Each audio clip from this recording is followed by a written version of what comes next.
할렐루야. 네, 참으로 반갑습니다. 오늘 이 시간 사도행전 말씀으로 우리가 거룻줄을 끊어 떼어버리라 라는 제목으로 하나님의 은혜의 말씀을 함께 나누도록 하겠습니다. 사랑하는 성도 여러분, 여러분들이 인생에서 몹시 기다리는 것, 즉 고대하는 것이 무엇이 있으십니까?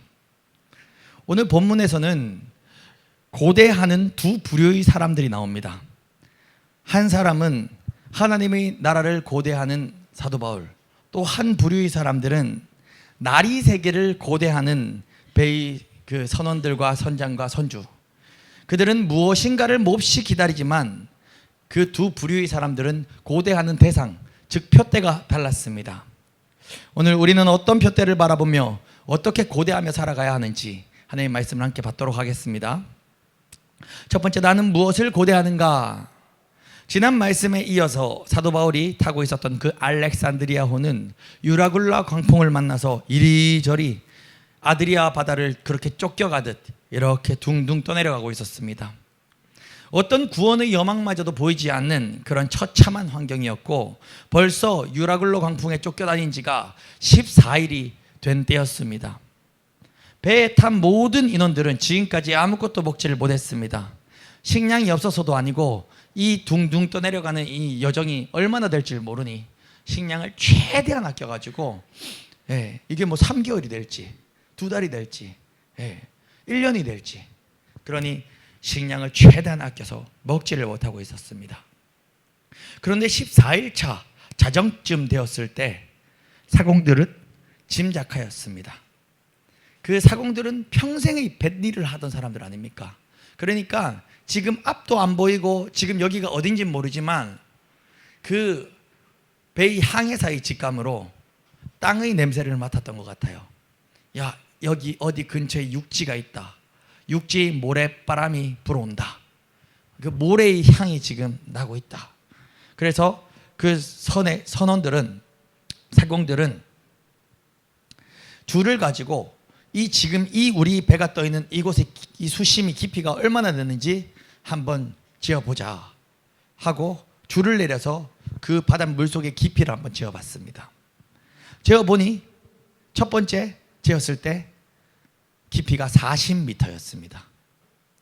그리고 또 좀 둥둥 떠내려갔습니다. 좀 더 떠내려가다가 다시 아무래도 육지에 가까이 온 것 같은데, 어딘지는 모르겠는데 가까이 온 것 같은데 보이지도 않고 다시 한번 이 물의 깊이를 한번 재어보자 하고 줄을 내려 물의 깊이를 재어봤습니다. 이제 물의 깊이가 몇 미터가 됐겠습니까? 바로 30m. 물의 깊이가 30m가 되었던 것입니다. 사공들은 조금만 더 가면 이 근처에 육지가 있다라고 확신을 했습니다.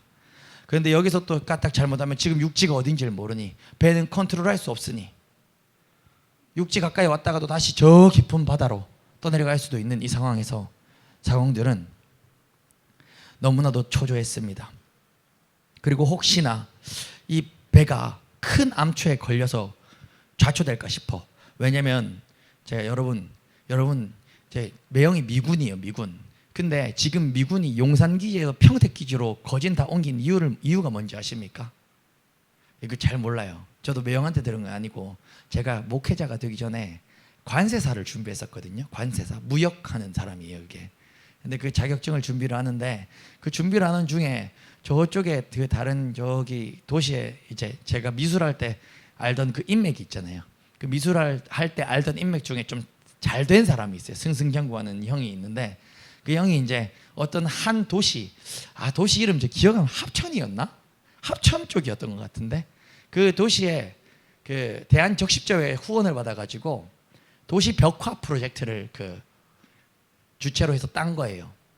그래서 그냥 형도 오랜만에 볼 겸 형이 이제 봉사활동자들이나 뭐 이런 좀 동료들 모아가지고 합천에 이제 온 마을에 이제 벽화 프로젝트를 할 때 대구에서 가까우니까 저도 형 보러 갔죠. 형을 보러 간 거죠. 그래서 이렇게 하루 이렇게 지내면서 같이 벽화 그림 그리고 이렇게 했는데 그때 대한적십자회 회장인가? 그 형을 후원하고 있었거든요. 사무실도 얻어주고 후원하고 있는데 그 회장이 왔었어요. 회장 와가지고 형이 아무래도 거기 최고 지휘자니까 저는 형하고 같은 식탁에 앉고 그 적십자회 회장하고 형하고 저하고 뭐 이렇게 비서하고 이렇게 같이 밥을 먹으면서 회장이 저한테 묻는 거예요. 자네는 나중에 뭘 하고 싶은가 이렇게 묻더라고요. 그래서 저는 지금 관세사 준비하고 있습니다 이랬거든요. 그러니까 그 회장이 제가 알기로는 이미 한 사업체 종류를 한 40여 가지를 하고 있었거든요. 형한테 들어보니까 그럼 원래 돈을 많이 버는 사람들은 사업 하나만 하는 게 아니잖아요. 무슨 리조트 사업도 하고 무슨 샤시 쪽 사업도 하고 뭐 예를 들어 이런 사업이 다양한 종류 한 40개를 하고 있었는데, 그러니까 우리나라 대한민국에 돈 돌아가는 거 얼마 잘 알겠습니까? 근데 저한테 딱 그 얘기를 하더라고요. 관세사를 공부하면 지금 아직 하기도 전에 먼저 평택에 가서 자리를 잡으라 딱 이러더라고요. 평택. 왜 평택으로 가서 자리를 잡아야 되냐 하니까 그쪽이 앞으로 장차 대한민국이 이제 약간 지도를 바꿀 곳이 평택이다 이러더라고요. 그러면서 전 나중에 매형이 미군이니까 미군 기지가 평택으로 형한테부터 물어보니까 용산에 있긴 있는데 거진 실제로는 거의 다 옮겼대요. 거의 대부분 조금씩 계속 옮기는데 거의 다 옮겼대요. 그러니까 지금은 이미 세대가 많이 지났네. 제가는 그때 용산 이전 발표하기 전이었나 그때였을 거예요. 근데 얘기를 제 명한테 또 이거는 별개로 이렇게 들어보니까, 그래서 예전에 저희 부모님한테 우리 평택 이사 가자 그랬어요.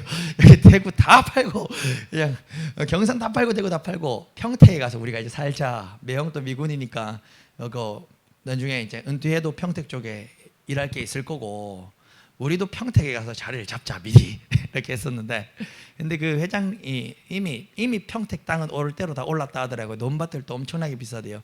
그 이유가 미군 기지가 글로 간 이유도 똑같은데 그 동해는 수심이 깊죠, 맞죠?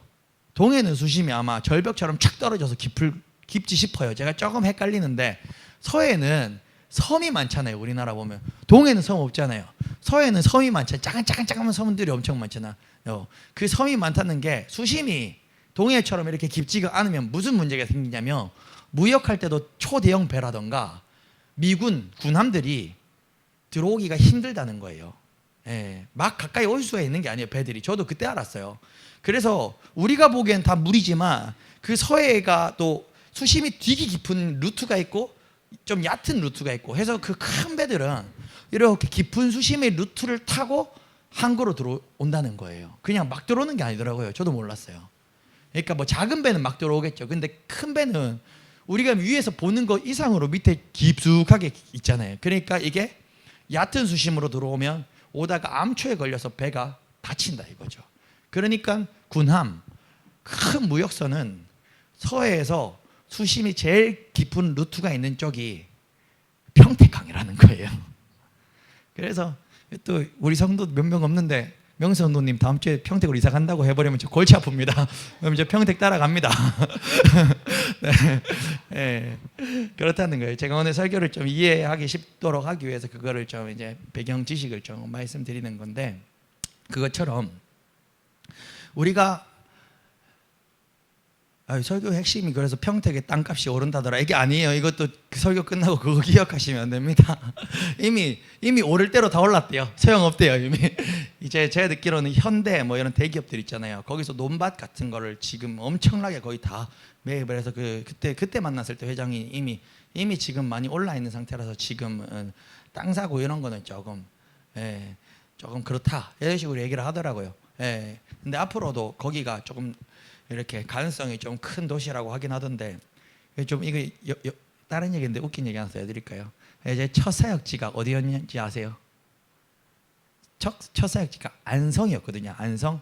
안성인데 거기 처음 사역할 때 목사님 사례비 안 주셔도 됩니다 하면서 그냥 안성에서 딱 사역을 했는데, 그래도 대한민국 지도가 많은데 안성 공도읍에서 사역을 했거든요. 왜 안성이었는가? 그 얘기를 듣고 그래도 이렇게 사역지를 이렇게 대한민국 지도를 보는데 안성하고 평택하고 되게 가깝더라고요. 나는 나중에 평택에서 교회를 세운다라는 생각을 진짜 오랫동안 했어요. 누나가 평택 살 때도 평택 놀러 가가지고 야 평택 어디 큰 교회가 별로 없네. 그러면 내가 하면 되겠네. 이러면서 이렇게 우스갯소리로 해서, 사실은 진짜로 첫 사역지가 안성에 간 이유는 제가 평택에 가려는 생각을 좀 오랫동안 했었습니다. 그런데 오늘 이 말씀을 보니까요, 물의 깊이를 재어 봤을 때 물 수심이 많이 낮아졌다는 것은 육지가 가까웠다는 것이죠. 그리고 이 선장과 선원들은 그래서 이제 그 배가 가다가 육지에 가까웠으면 우리는 다 물이지만 그 밑에도 좀 암초들이 있어요. 물 밑에 바위들이 있어요. 그게 암초라 그러는데 배가 가다가 이것도 지금 큰 배거든요. 지금 이 친구들 타고 있는 배가 큰 배거든요. 가다가 육지 근처라서 여기가 어딘지는 육지는 안 보이는데 혹시 암초에 팡 걸려가고 배 밑에 구멍이 뻥 뚫리면 다 죽잖아요. 그러니까 이제 닷을 고물 부분에 닷을 4개를 내렸습니다. 여기서 성경 읽을 때 제가 그냥 이거는 이해하기 쉽게 얘기해 드릴게요. 고물, 이물이라는 단어가 계속 등장하죠. 이물이 뭐냐면 베이 앞부분 머리 부분이고요. 고물이 베이 뒷부분 꼬리 부분이에요. 그러니까 지금 베이 꼬리 부분에 닷을 4개를 딱 내렸어요. 배도 되게 컸나 봐요. 그러니까 고물 닷을 4개를 내리고, 그리고 선원들이 어떻게 합니까? 나리 3개를 고대합니다. 그걸 한번 같이 읽어볼까요? 27장 29절 27장 29절 함께 읽어보겠습니다. 시작. 암초에 걸릴까 하여 고물로 닻을 내리고 나리 3개를 고대하니라. 고물로, 그러니까 배의 꼬랑지 부분에 닻을 4개를 내렸습니다. 그리고 이 선원들은 뭘 했다고요? 나리 3개를 고대하니라. 왜 이들이 나리 3개를 고대했을까요? 지금까지 열나흘 동안, 열나흘 14일 동안 이 선원들은 이때까지 아침이 전혀 반갑지 않았습니다. 왜냐하면 아침이나 밤이나 그 강력한 유라굴로 강풍 가운데 빛 한 점 보이지 않으니 아침이 기다려졌겠습니까? 아침이나 밤이나 똑같은데 말이죠. 그래서 여러분 우울증이 걸리면요 아침이 기다려지지가 않아요. 청년들이, 우리나라 청년들이 그 서서히 망해가는 그 순서가 있는데 보면 고등학교 다닐 때까지는 학교에서 아침, 점심, 저녁을 다 같이 먹고 이렇게 공부를 하고 어쨌든 스케줄이 정해져 있잖아요. 근데 이제 청년 때가 되면은, 청년들 되면 자기 삶을 스스로 컨트롤을 해야 되거든요. 근데 제가 청년 때 우울증에 한번 걸렸었어요. 진짜로. 그때 한 1년 정도? 그때는 그 순간에 우울증인지 몰랐어요. 근데 제일 첫 번째 증상은요, 아침이 기다려지지가 않아요. 그러니까는 그때는 하루에 10시간 넘게 잤던 것 같아요. 왜냐면은 깨 있으면 그냥 이유도 모르는데 공허하고 힘들고 고통스러우니까 잠을 자는 순간은 그냥 시간이 지나가잖아요. 그러니 계속 잤던 거예요.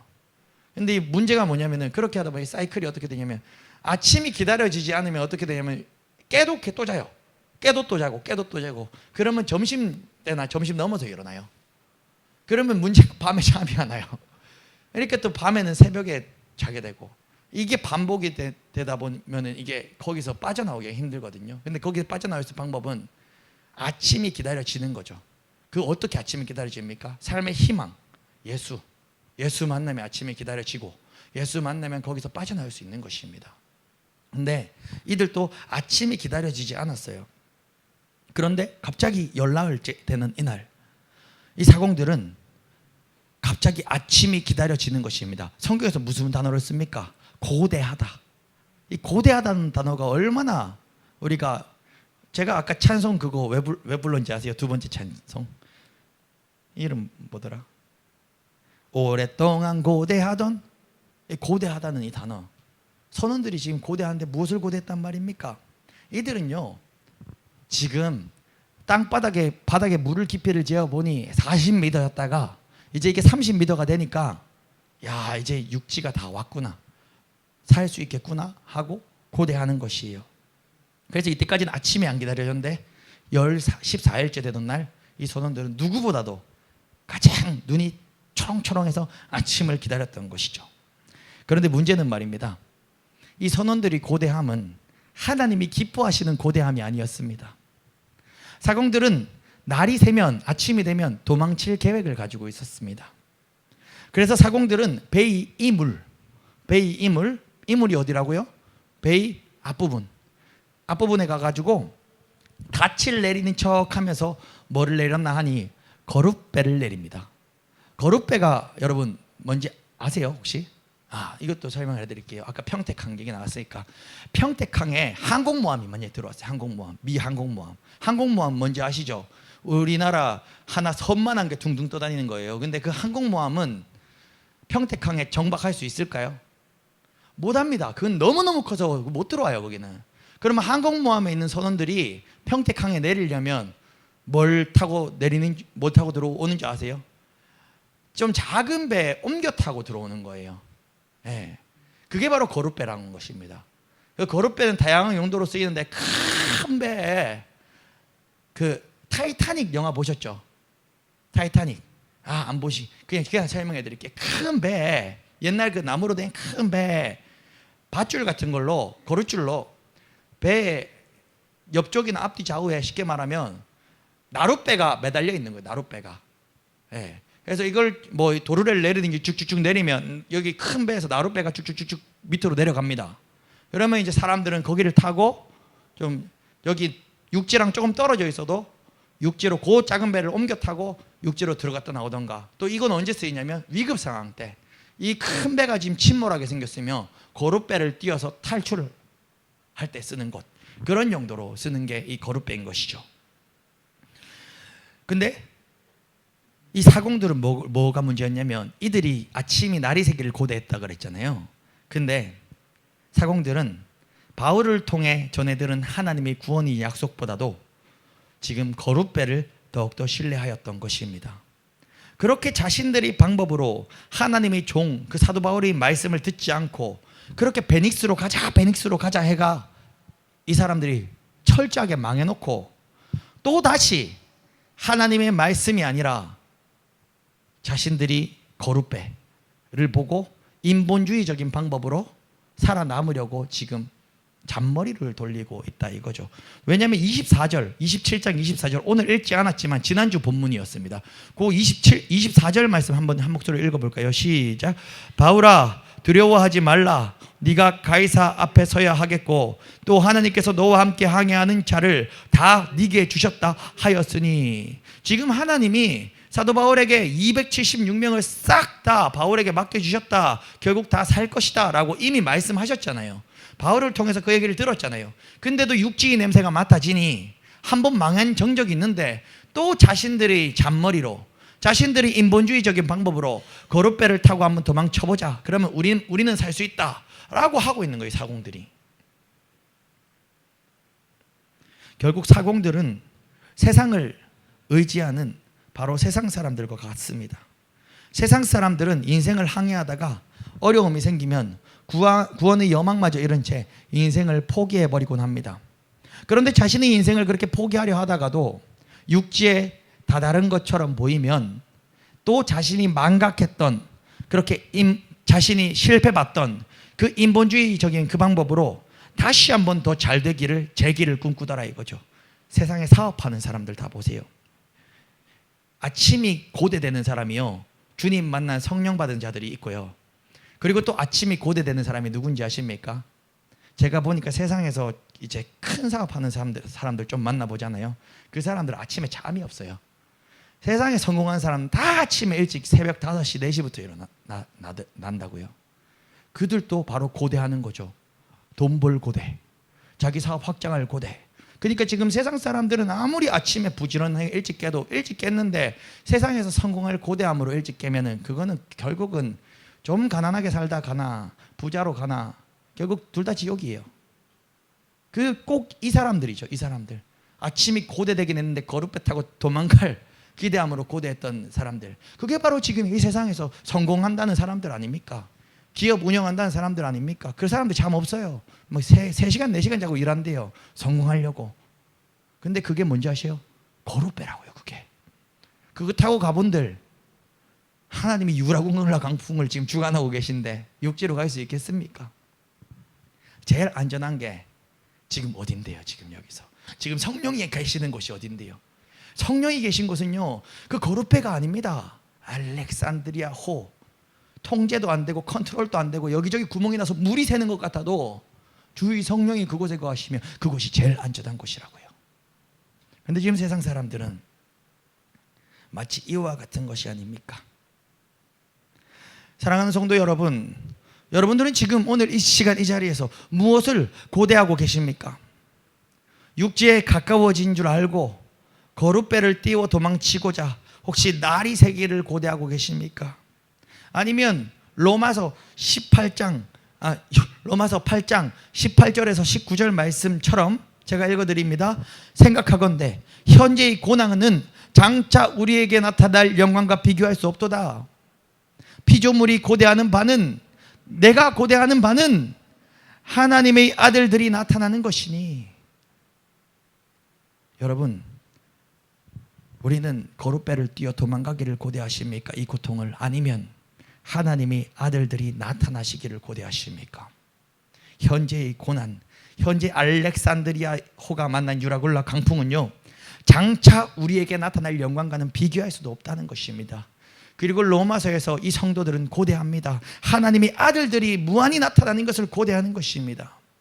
여러분, 우리는 오늘 이 시간 이 자리에서 무엇을 고대하는 것입니까? 우리 성도들이 고대해야 할 것은 이 세상의 거룻배가 아닙니다.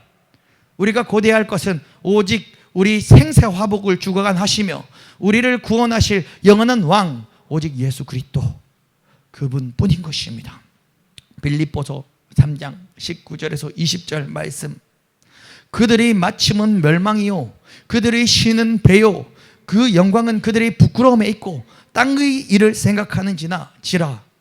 그러나 우리 시민권은 어디에 있습니까? 하늘에 있는지라. 우리 성도님들의 시민권은 하늘에 있습니다. 거기로부터 구원하는 자 곧 예수 그리스도를 기다리노니.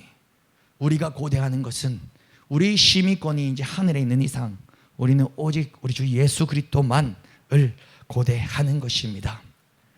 사랑하는 성도 여러분, 오늘 이 밤 세상의 거룻배가 아닌 우리 주 예수 그리스도를 고대하는 우리 모든 성도님들 되길 간절히 소원합니다.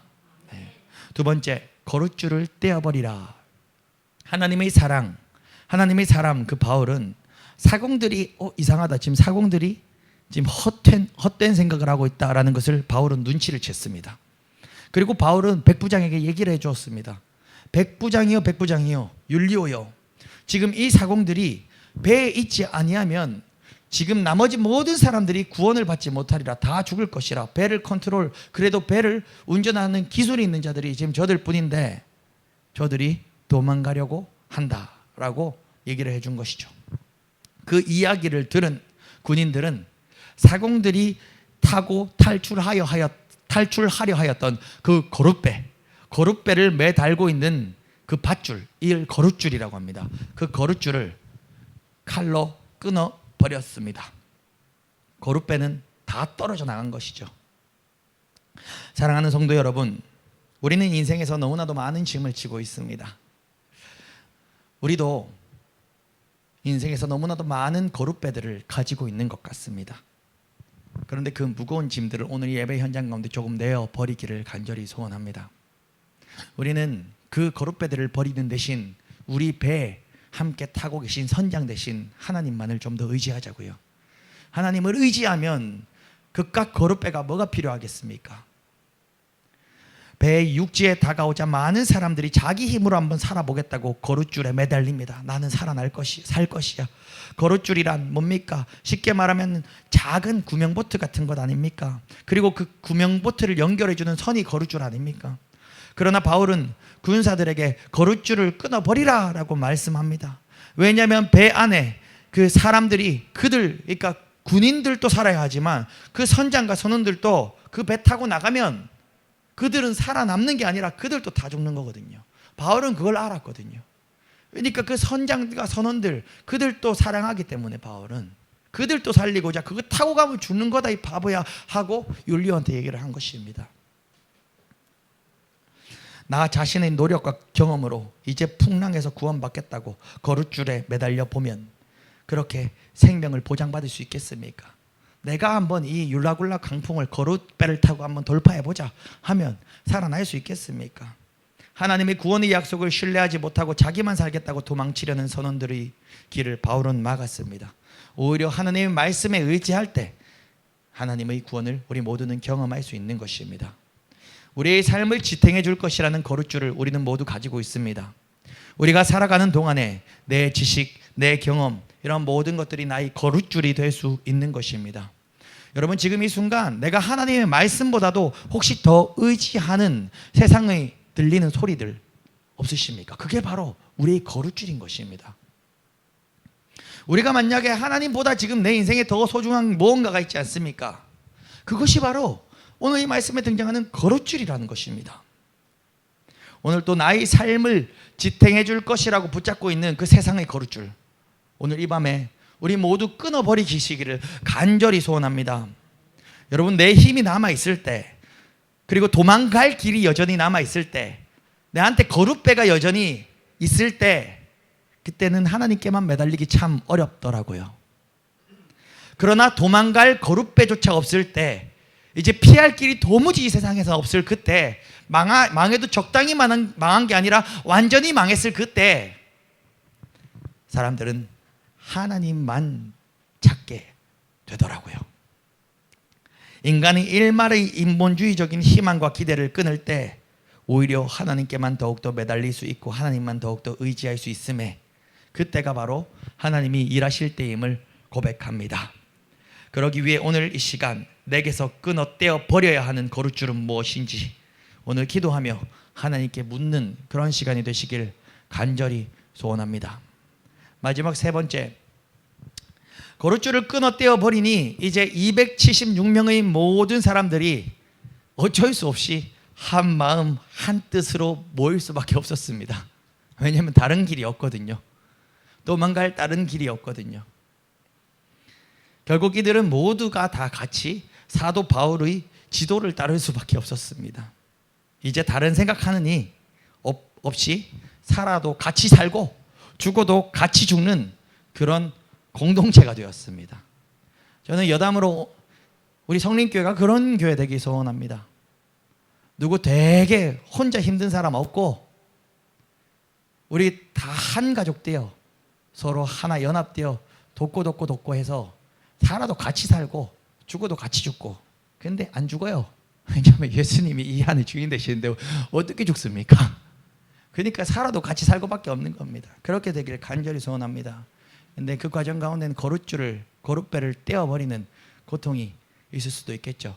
왜냐하면 그 선원들이 이기적인 나만 살래라고 하였던 그 고통, 그 이기적인 것들, 교회는 한 교회에서는 그런 것들, 사람을 자르라는 게 아니고 저 사람 이기적이니까 저 거룻배 잘라야 되겠다고 이게 설교 그렇게 적용하면 안 되는 것입니다.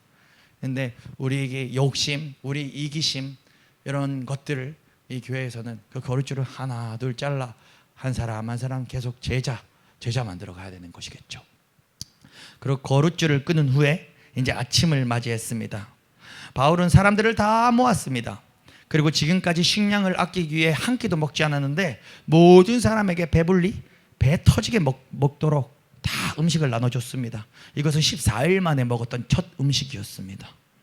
그런데 이 음식을 먹는 장면을 보니까 너무 예사롭지가 않습니다. 35절 말씀 우리 한 목소리로 함께 읽어보겠습니다. 시작. 떡을 가져다가 모든 사람 앞에서 하나님께 축사하고 떼어 먹기를 시작하매. 아멘, 아멘, 아멘, 아멘. 사도 바울이 떡을 가져다가 모든 276명 앞에서 하나님께 축사하고 떼어 먹기를 시작하였습니다. 이 장면은 마치 오늘날 교회에서 행하여지는 성찬식과 같은 장면이 아닐 수가 없습니다. 저는 그래서 오늘 이 설교를, 이 말씀을 묵상할 때 설교를 그렇게 하진 않지만 내 개인적으로 큐티를 한다면 이 본문을, 한수영 씨 지난주에 큐티에 배웠죠? 네, 큐티 재밌죠? 네, 큐티 꾸준히 한번 해보세요. 네. 이걸 근데 설교가 아니라, 설교는 그냥 모두에게 지금 말씀을 줘야 되니까 이제 가장 공통된 부분이 하나님의 메시지를 받아 이제 설교를 하는 거지만, 내 개인적으로 이 본문을 적용할 때 마치 이게 어떻게 적용을 되는가 하니, 아까 276명 중에 조금 도망갈라 했던 몇 사람들 있잖아요. 그 거룻줄을 끊어버리는 것이 지금 내가 목회함 가운데 행해야 할 것이요. 그 거룻줄은 사람 자르고 저 사람이 어떻다 이게 아니라 내 오반석 안에 이 거룻줄을 끊어버리면 그 사람들이 더욱더 모이고 연합되고 276명 중에 도망가는 사람 없이, 평택으로 도망가지 마십시오. 네, 장난입니다. 네, 이렇게 연합될 줄 확신합니다. 그리고 저는 이 개인적으로 제 큐티로 이 말씀을 묵상할 때 이 276명이 정말로 오합지졸에 다양한 이유로 모인 사람들이었잖아요. 누구는 배 타서 돈 벌려고 모인 사람, 누구는 군인이니까 탔던 사람, 누구는 다른 죄를 저지르고 탔던 사람, 그리고 복음 때문에 구속된 사도 바울과 그 일행들, 각자가 다른 이유로 모인 276명. 그중에 예수 믿는 사람은 별로 없었을 텐데 결국 이 유라굴로 광풍의 목회를 사도 바울이 하고 나니 276명이 지금 어디 앉아 있습니까? 사도 바울 앞에 옹기종기 모여가지고 지가 뭐 원래 불교였든 남묘 호랭기교였든 천주교였든 상관없습니다. 지금 사도 바울 앞에 다 모여 앉아가지고 하나님께 축사하고 그 떡을 떼어 나누어 먹은 것이에요. 성찬이 일어났던 것이죠. 그리고 이거는 여러분 신학적인 배경의 여담인데요. 왜 이렇게 다른 데는 그렇게 구체적인 숫자가 없는데 여긴 276명이라는 구체적인 숫자가 있을까 생각해 보셨어요? 이거는 왜 그러냐면 이 누가복음을 기록한 사람은 바로 누가입니다. 그런데 우리 추측상 누가가 아마도 사도 바울이 축사를 하고 떡을 나누어 줘라 할 때 누가가 이 떡을 나누어 주면서 그런 수발을 들었을 거예요. 그러면서 사람들을 하나하나 다 세었기 때문에 누가는 정확하게 그 숫자를 너무나도 명확하게 기억하고 있고 누가복음을 집필할 때 276명이라고 정확하게 기록을 했다라고 우리는 추정을 하는 것이죠. 그 말인즉슨 이 지금 알렉산드리아의 이 현장이 이 말씀을 그냥 설교하려고 묵상을 하는데 저희 목회가 되기를 저는 소원이 들더라고요. 별의별 희한한 사람, 그 세상에서 도무지 해결 안 되는 사람, 동네에서 제일 이상하다고 소문난 사람들, 각양각색의 이유랑 목적 때문에 저 교회 가면 뭐 이렇게 뭐 좀 뜯어먹을 게 있나 싶어서 오는 사람 다 오라 이거예요. 그런데 이 유라굴로 이 광풍의 목회를 예수 이름 하나 붙잡고 돌파하다 보면 언젠간 그 사람들이 흉악했던 사람, 심지어 교도소 가야 될 죄수까지도 변화되어 여기서 기도받고 떡을 성찬에 참여하는 은혜가 이 성림교회 가운데 있기를 간절히 소원하는 것입니다. 이것은 원고에 없습니다. 제 큐티입니다. 그런데 또 이 장면이, 이 성찬식과 같은 이 장면이 저는 마치 우리나라 첫 국회의 모습과 같았습니다. 대한민국의 첫 국회가 어떻게 이루어졌습니까? 1948년 5월 31일 날 대한민국의 민주주의 상징인 국회가 만들어지고 처음 재헌국회가 열렸을 그때 그 당시 임시 국회의장을 맡은 이승만 박사가 단상에 그 의장석에 등단하여서 전 국회의원들에게 동지 여러분, 우리나라의 독립국가를 이루게 하신 여호와 하나님께 감사기도를 드리시겠습니다. 우리 중에 어른이시고 목사이신 이윤영 목사님께서 기도하시겠습니다 라고 즉흥적으로 이승만 박사가 제의를 하였고 대통령이 제의를 하였고 대한민국 첫 국회는 그 국회의원들이 종교가 무엇이든 상관없이 대한민국 첫 국회는 기도로 시작을 한 나라고 기도로 세워진 나라입니다.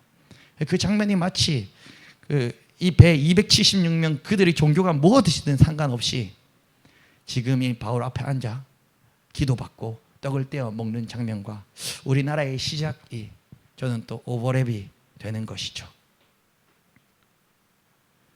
276명 대부분은 불신자였습니다.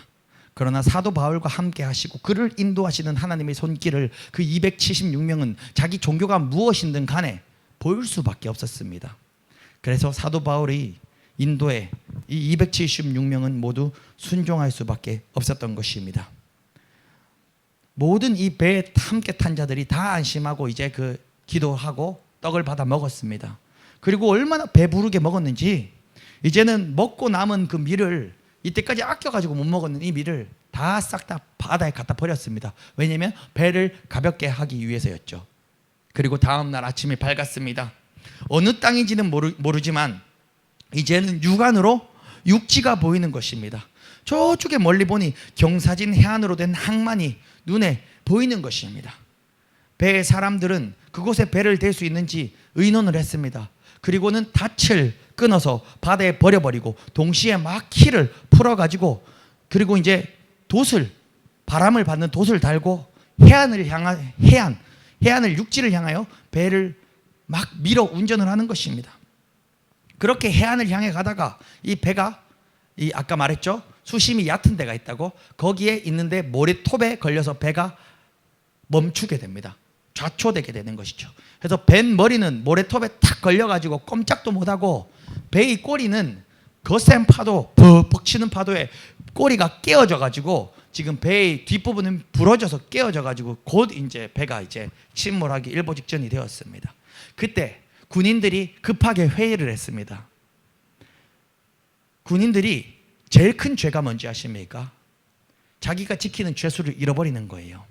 그래서 지금 우리가 276명이 육지로 가려면 지금 거룻배를 아까 다 끊어버렸잖아요. 거룻배가 있으면 거룻배를 타고 작은 배로 타고 지금 육지로 가면 되는데, 거룻배를 지금 다 끊어버린 상태이기 때문에 헤엄칠 수 있는 사람은 헤엄쳐서 가야 되고, 헤엄을 못 치는 사람은 뭐 좀 물에 둥둥 뜨는 짐을 붙잡고 지금 육지로 가야 되는 상황인데, 문제는 군인들 입장에서 이 죄수를 너 그러면 일단 헤엄쳐서 육지에 가서 다시 수갑을 찾아 하고 풀어주면, 한소영제 같으면 그 헤엄쳐 가가지고 그 수갑 다시 묶으라고 가만 서 있겠습니까? 안 그렇겠죠. 그러니까 이 군인들이 다 죽이자는 거예요. 왜냐하면 우리가 사도행전 16장에서 봤어요. 그때 빌립보의 간수가요, 죄수들이 탈출을 했을 때 어떻게 했습니까? 자살로서 자신의 그 죄를 면하려고 했거든요. 그러니까 군인들 입장에서는요, 죄수들 싹 다 잃어버리고 본국의 귀한 한들 사형이고 굉장히 수치스러운 일인 거예요. 그러니 차라리 이 죄수들을 여기서 싹 다 죽이고 군인들만 그 배에 관련된 사람들하고 군인들만 나가자 이거예요. 어차피 저 사람들 지금 잡아다가 구속을 할 수 없으니. 그런데 그때 백부장, 그 군대의 가장 높은 사람 지금 누굽니까? 백부장 율리오입니다. 그 백부장 율리오는 바울을 생각해서 군사들이 죄수들을 죽이지 못하도록 막았습니다. 결국 이 백부장 율리오의 지휘 아래 수영을 할 수 있는 사람은 죄수들이든 군인들이든 누구나 할 것 없이 먼저 물에 뛰어내려서 먼저 수영을 할 수 있으니 육지로 나가라 했습니다. 그리고 수영을 할 수 없는 사람들은 배에서 물에 동동 뜰 만한 것을 다 찾아가지고 그것을 붙잡고 육지로 빠져나가라고 했습니다. 결국 27장 44절 가장 마지막 구절입니다. 우리 한 목소리로 함께 읽겠습니다. 시작. 그 남은 사람들은 널조각 혹은 배 물건에 의지하여 다 나가게 하니 마침내 사람들이 다 상륙하여 구조되니라. 아멘. 저는 사도행전 27장에서 특별히 하나님께서 276명이라는 숫자를 계속해서 우리에게 알려준 것에 대해서 저는 너무나도 감사하는 바입니다. 왜냐하면 44장을 보니 다 살아남았다라는 이 얘기가 276명 전원 한 사람도 다치지 않고 생還하였다라는 숫자로 들으니 하나님의 예언의 말씀이 얼마나 더 정확하게 이루어지는지 느껴지더라 이거죠. 왜냐하면 하나님은 이미 예언의 말씀을 주셨습니다. 아까 읽었습니다. 사도행전 27장 24절 말씀이죠. 다시 한번 읽겠습니다. 사도행전 27장 24절입니다. 시작. 바울아 두려워하지 말라. 네가 가이사 앞에 서야 하겠고 또 하나님께서 너와 함께 항해하는 자를 다 네게 주셨다 하였으니. 아멘. 하나님께서는 분명히 약속하셨습니다. 하나님의 예언의 말씀은 1.1핵도 결코 없어지지 아니하고 다 이루어지는 것입니다. 우리는 오늘 이 본문을 통해서 그것을 알 수 있습니다. 그리하여 276명이 단 한 명도 275명이 아니라 6명이 모두 다 구원받았다는 것은 다른 것 볼 거 없습니다. 27장 24절에 그 말씀 하나면 276명이 모두가 구원받았다는 것을 우리는 볼 수 있는 것입니다. 그럼 마지막 세 번째 우리가 이 말씀에서 기억해야 될 것은요, 하나님의 예언의 말씀은 무조건 이루어진다라는 것입니다. 여러분 오늘 설교를 그냥 제가 한마디로 한번 정리해 볼까요? 아직 근데 한마디 더 남았는데 이거 이따가 정리할게요. 안 되겠습니다. 짧은데 한마디가 더 남았는데 뭐냐면 오늘 사실 설교 준비할 때 저 되게 힘들었어요. 너무 오래 걸려요. 왜냐면 하고 싶은 게 너무 많은 거예요. 예. 그러니까 한 두 번, 세 번에 걸쳐서 설교를 해도 이게 할 수 있는 것들이 많은 거예요. 근데 그 한 번의 설교에 싹 다 집어넣으려 하다 보니까 한 주제로 싹 가서 요 주제로 쏙 가면은 쉬울 텐데 지금 한 설교에 지금 주제를 몇 개나 지금 집어넣고 있는데 당구장 표시 한번 할게요. 당구장 표시 땅땅땅땅. 그리고 저는 여러분들이 성경을 집에 가서 또 한번 보세요. 여기 한번 더 보세요. 27장을 전체를 한번 더 묵상을 하세요, 집에서. 근데 이 부분 또 한번 참고해서 보시면 좋아요. 저는 또 이 말씀을 읽는데 내한테 큐티로 적용이 되는 부분이 또 무언가 하니, 저는 27장의 작은 주인공이 일단 제일 무조건 어디든 성경의 주인공은 하나님이죠. 주의 성령이죠. 그리고 사도 바울이 또 이제 하나님이 쓴 종의 또 대리인으로서 주인공으로 27장에 등장하지만, 여러분들이 보시기에 27장의 작은 주인공은 누구라 생각하십니까? 저는 백부장 율리오라고 생각합니다. 왜냐면요, 27장 1절부터 끝절 44절까지 이렇게 보면요, 백부장 율리오의 변화의 그 단계가 막 보이는 거예요.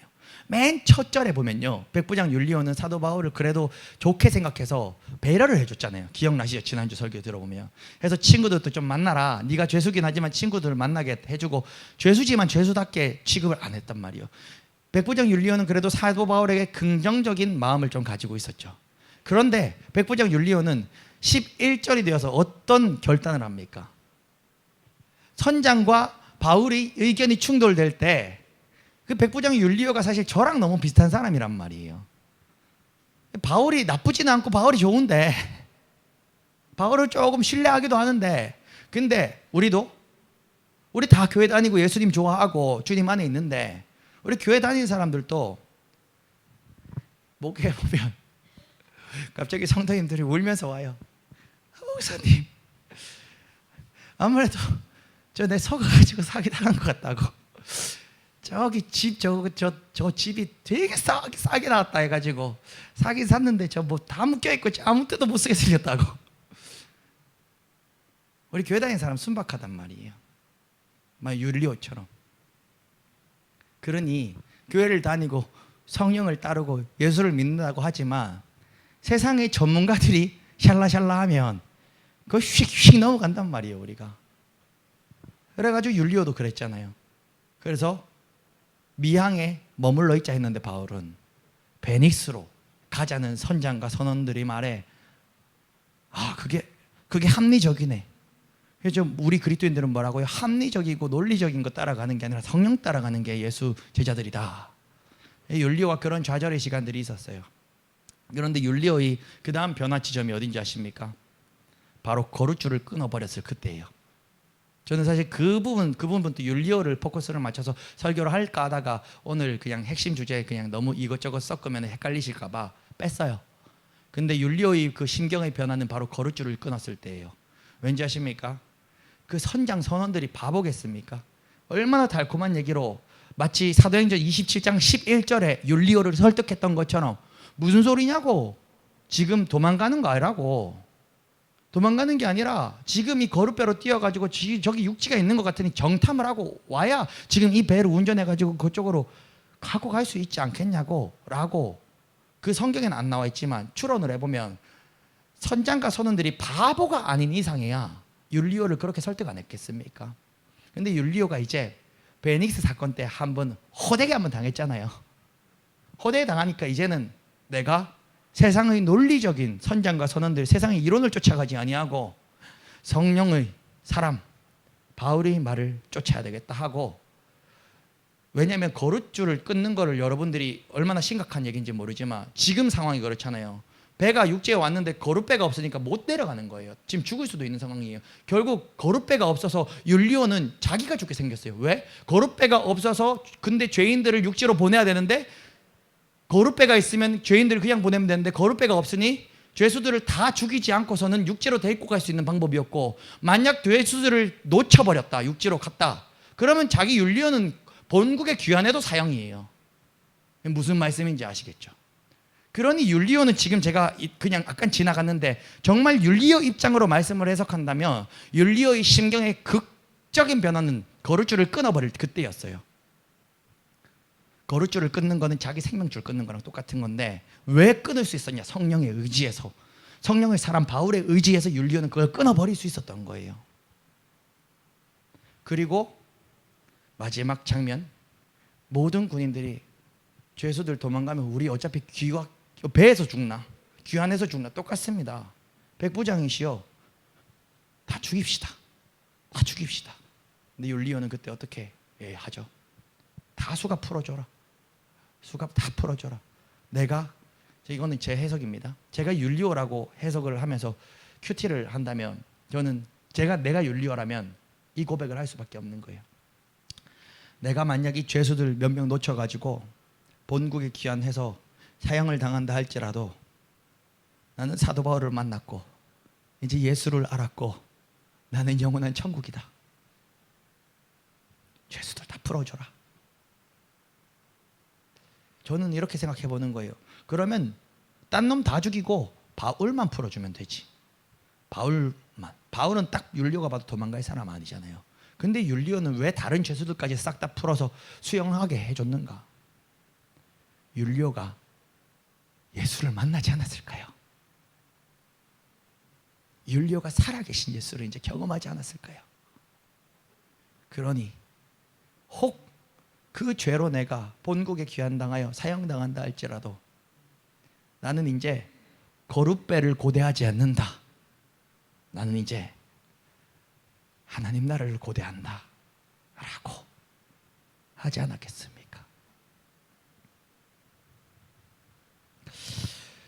여러분, 오늘 이 시간 우리에게 율리오와 같은 결단이 있기를 소원합니다.